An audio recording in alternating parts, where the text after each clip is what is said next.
कर्तव्य और अनुशासन से अगर कार्य किया जाए तो सफलता अवश्य मिलती है। बिल्कुल इसी को लेकर आज हम पहुंचे हैं ऐसे शिक्षा रूपी मंदिर में, जहां शिक्षा के साथ साथ अलग अलग क्षेत्र में नए नए आयाम जो हैं वो स्थापित किए जाते हैं।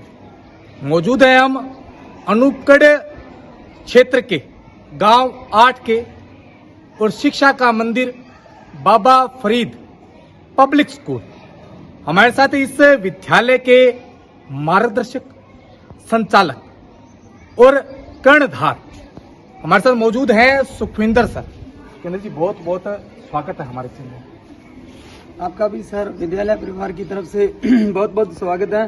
तो हम दिल से आपका स्वागत करते हैं। तो आपने मेरे विद्यालय में आए और आपका एक बार पुनः आभार व्यक्त करते हैं।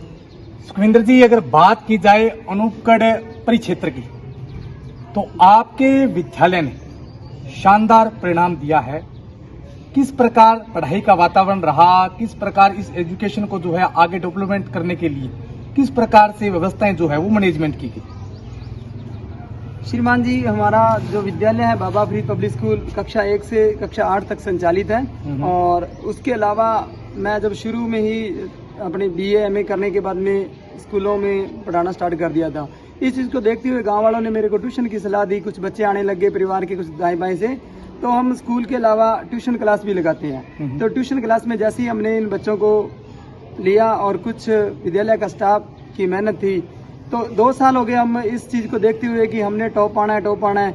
और पिछली बार भी हम ईश्वर की कृपा से अच्छा परिणाम लेके आए थे और अब की बार तो हमारा परिणाम बिल्कुल काबिल तारीफ है।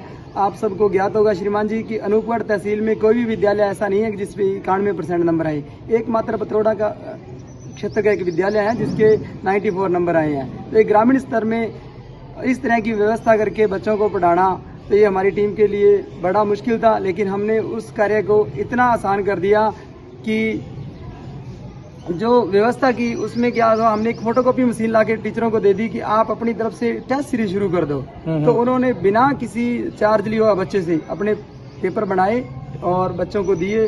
बच्चों को पेपर दे के दूसरे दिन उनका गार्जियन के पास रिजल्ट पहुंच जाता था। इस तरह करते करते हमने ये सोच लिया कि हमने 150 टेस्ट लेने हैं। तो श्रीमान जी वो 150 टेस्ट लिए हमने और किताब को पूरा छान दिया उन्होंने। तो आपको विदित ही है कि हमारे पासबुक तो चलती नहीं है बिल्कुल विद्यालय में।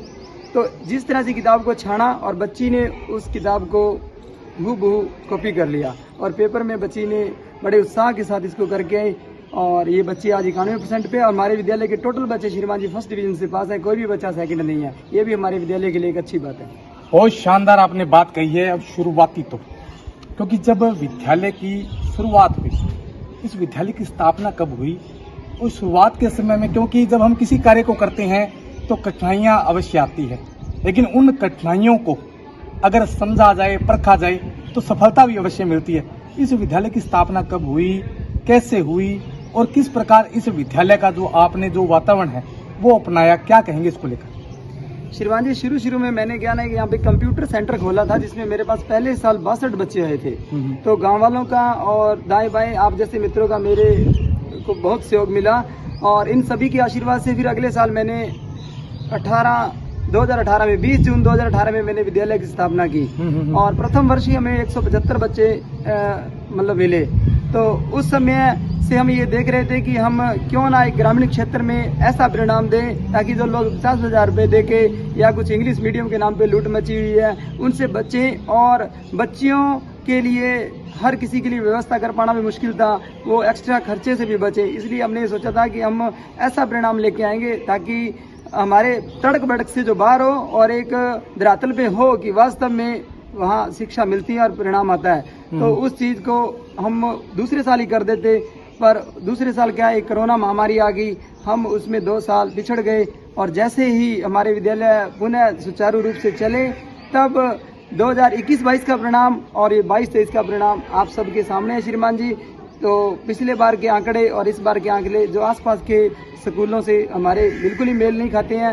तो इसलिए हमारे शुरुआत में मन में ये था कि हम एक दिन ऐसा आएगा कि हम 100 में से 100 नंबर लेंगे और इस बच्ची ने साइंस में 100 में से 100 नंबर लिए हैं। हमारे जो विद्यालय के स्टाफ है लवप्रीत सर, उन्होंने भी बहुत मेहनत की इस बच्ची पे। अभी भी हमारा थोड़ा सपना अधूरा है कि हमने जो बच्चे के परसेंटेज है वो पूरे ही 100 में से 100 लाने हैं। अर्थात कहने का मतलब जब ये 91% आई है तो हमने ये 100% करना है और ईश्वर ने चाहा तो इस बार हम जरूर करके दिखाएंगे। बिल्कुल कि खेल दे मल्ला कश्ती में किनारे फिर देखेंगे, अभी तो तूफानों से लड़ना है, सहारे फिर देखेंगे। ये है समूची टीम बाबा फरीद कोचिंग सेंटर की, जहां एक ग्रामीण अंचल की बच्ची लवप्रीत कौर ने 91% अंक हासिल करके समूचे क्षेत्र का, समूचे इलाके का नाम रोशन किया है। हमारे साथ वो बच्ची मौजूद है जिसने शानदार परिणाम जो है वो दिया है। लवप्रीत, सबसे पहले आपको बहुत बहुत बधाई हो। क्या कहेंगे, किस प्रकार तैयारियां की और किस प्रकार आपको एजुकेशन जो है वो दिया गया? मैं बाबा फरीद पब्लिक स्कूल में कोचिंग सेंटर में पढ़ती थी। हमारे यहाँ पर 8 तक स्कूल संयुक्तः संचालित है और हमें कोचिंग सेंटर में पढ़ाया जाता था। सर्दियों में 4 बजे के बाद हम पढ़ते थे और सर हमें बहुत मेहनत से पढ़ाते थे। हमारा कोई भी डाउट होता, कभी भी होता तो हमें क्लियर करवाते थे। हमें कभी भी ऐसा नहीं हुआ कि सर ने हमें बताया नहीं, बहुत अच्छे से पढ़ाया हमें और मैनेजमेंट बहुत अच्छे से की। हर तरह की पढ़ाई हमें करवाते थे। हमें कभी भी ऐसा नहीं हुआ कि हमें सर ने कुछ भी नहीं बताया। बहुत अच्छी तरह से पढ़ाया। बिल्कुल।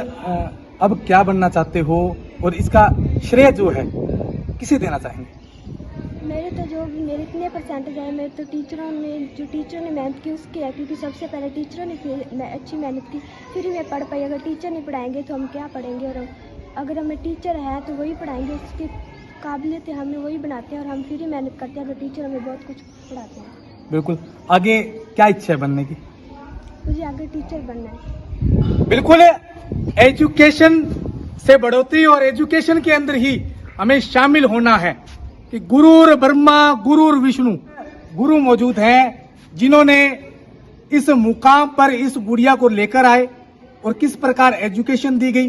सर, अगर टीम की बात की जाए तो टीम जो है वो किस प्रकार तैयारियां करवाती है, क्योंकि आप तो मुख्य धारा में हो लेकिन टीम का मजबूत होना अति आवश्यक है। क्या कहेंगे?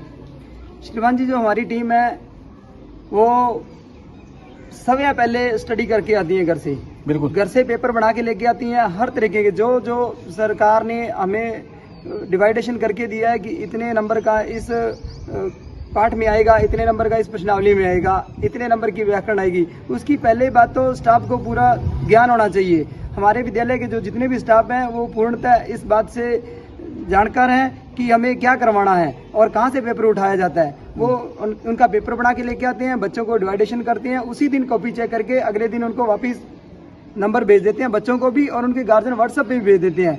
तो वो स्टेप बाय स्टेप तैयारी करवाते हैं। मेरा विद्यालय में सिर्फ उनको बताना ही है, मैंने कभी भी उनके ऊपर इतना दबाव नहीं दिया कि आप इतने बजे आओ ही आओ, या अन्य तरह का कोई इंटरफेयर नहीं किया मैंने। स्वतंत्र बाहर से सब टीचर पढ़ाते हैं और वो मेरे व्यवहार से वो अति खुश हैं और मैं उनके कार्य से अति खुश हूँ और इसी खुशी का जो परिणाम है वो आप सबको बोर्ड पे दिख रहा है। सब बिल्कुल। ग्रामीण अंचल में शिक्षा की बात हो चुकी है, अगर बात की जाए कि खेल कूद को लेकर क्या विशेष रहता है आपका?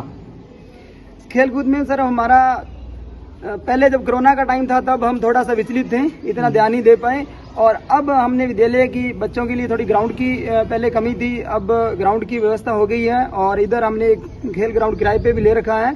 तो उनमें हम बच्चों को खेल के प्रति जागरूक कर रहे हैं। कुछ बच्चे जैसे छोटे छोटे गेम्स हम ज़्यादा खिलवा रहे हैं बच्चों को, और अब की बार जिला स्तरीय जो भी टूर्नामेंट होगा या तहसील स्तर पे होगा, तो जो भी टूर्नामेंट होंगे उसमें विद्यालय की टीम अवश्य पार्टिसिपेट करेगी। और मेरे को पूरा अनुमान है कि इस बार हमारे विद्यालय का कोई छात्र जरूर इस क्षेत्र में अपना नाम लहराएगा, परचम लहराएगा, और आप सबको पुनः इस विद्यालय में दोबारा उस बच्चे के लिए और उसकी एडवर्टाइजमेंट के लिए आना होगा। उसके लिए मैं आपको पहले से ही निमंत्रण देता हूँ। श्रीमान जी, आप तैयार रहिए।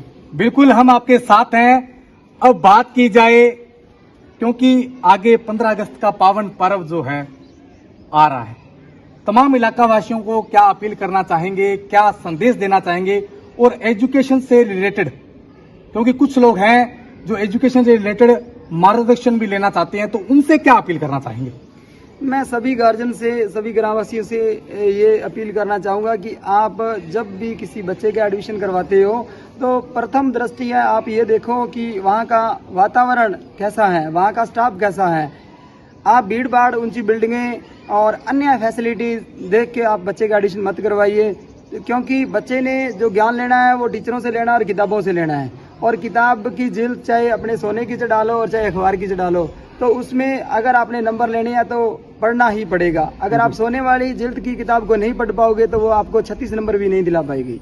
इसलिए मैं चाहता हूँ कि श्रीमान जी, जो भी गार्जियन है वो अपने बच्चे को एडमिशन करवाने से पहले वहाँ के वातावरण को भली भांति देख ले, वहाँ के पिछले परिणामों को अवश्य देख लें। और पर्यावरण के प्रति मैं सभी ग्रामवासियों को और गार्जियनों को मैं एक अपील करना चाहूँगा कि वो हमारे पर्यावरण का विशेष ध्यान रखें, क्योंकि धीरे धीरे हमारे पर्यावरण में इतना भयंकर परिवर्तन हो रहा है कि जिसके हमें दूरगामी परिणाम भुगतने पड़ेंगे। तो सभी गार्जियंस का मैं कहना चाहूँगा सभी गार्जियंस को कि वो अपने बच्चों को, हम तो जागरूक करते ही करते हैं, वे सभी भी करें और खुद भी पर्यावरण का विशेष ध्यान रखें, ताकि हम एक अच्छे माहौल में जी पाएं। और जो माहौल अच्छा होगा हमारा मन अच्छा होगा, मन अच्छा होगा तो हमारी श्रीमान जी सोच अच्छी होगी। अगर सोच अच्छी होगी तो हमें कोई भी आगे बढ़ने से नहीं रोक सकता। बिल्कुल 15 अगस्त का पावन पर्व नजदीक है और एक बेहतरीन संदेश दिया गया है कि पेड़ बचाओ, जीवन बचाओ। और वहीं इस विद्यालय के जो संचालक हैं, इनका कहना है कि एजुकेशन से पहले उसके रिजल्ट के बारे में अवश्य जांच और पड़ताल करें और उस विद्यालय का निरीक्षण अवश्य करें जहां उस बच्चे को, उस छात्र को, उस छात्राओं को जहां एजुकेशन दिया जाता है का निरीक्षण करें।